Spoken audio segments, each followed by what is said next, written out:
Today we're at Ankerwycke beside the River Thames, a site probably more renowned to our visitors for the Ankerwycke Yew. However, visitors to the site might stumble across this chalk L-shaped wall behind me, and this is believed to be the remnants, the last surviving remnants of the old medieval nunnery that was on the site here. What we are trying to do as part of this project is actually understanding the wider site. Most of that is buried beneath the ground, so our visitors will have no idea they're walking over lots of buried buildings and features. But what we can do is, by undertaking the archaeological work and having this visual structure, use the visual structure here to start telling the wider story around us.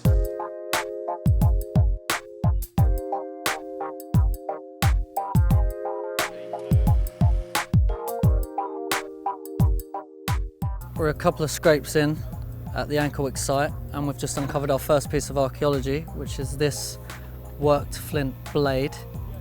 Could be anything from 4,000 to 10,000 years old. So what we're looking at here is our first confirmed piece of medieval pottery. This is our first real tangible piece of the nuns living on the site here at Ankerwycke.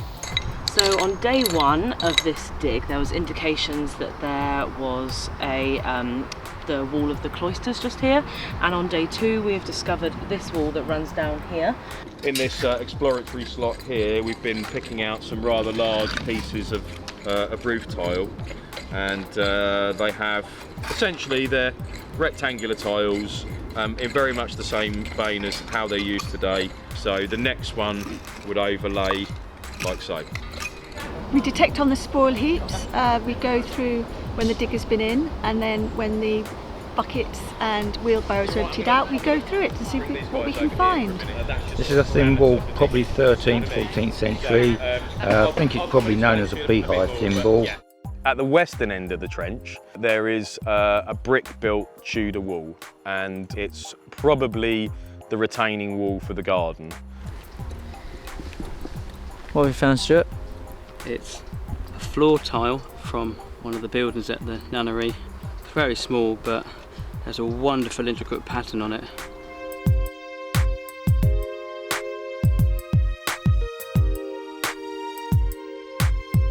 The reason for the actual the excavation in the first place is to locate the cloister. And literally beneath the gravel layer, we encountered this rectilinear feature here, this wall. And given the size of it, the width of it, it's not supporting a massive structure. So we think it is definitely the cloister itself. Where Becky's sitting right now is the actual interior of the cloister.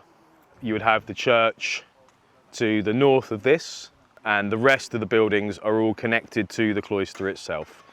Right, so here is the possibly and potentially the southern wall of the church. Then here would be the nave, and then you would have the transepts just to the side of the trench here, and then obviously it sits quite nicely for the location of the yew as well. The yew tree is speculated to be over 2,000 years old, so it would predate the church. There is a nice sense of a kind of fellowship among us.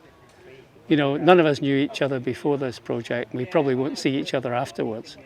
But there's a kind of coming together in a sort of shared purpose, and that's quite nice as well. I'm Sue, volunteering on fines processing. I'm Teresa, I'm also volunteering at Ankerwycke today. I'm volunteering fines processing, and at the moment I am washing a brick. I have been in holes, I have been brushing walls, I have been matticking, just so that we can expose this wonderful building and see what's going on. I love archaeology, so whenever there's an opportunity to come and volunteer and dig, I like to take my annual leave and come on an archaeology holiday. Definitely do it again.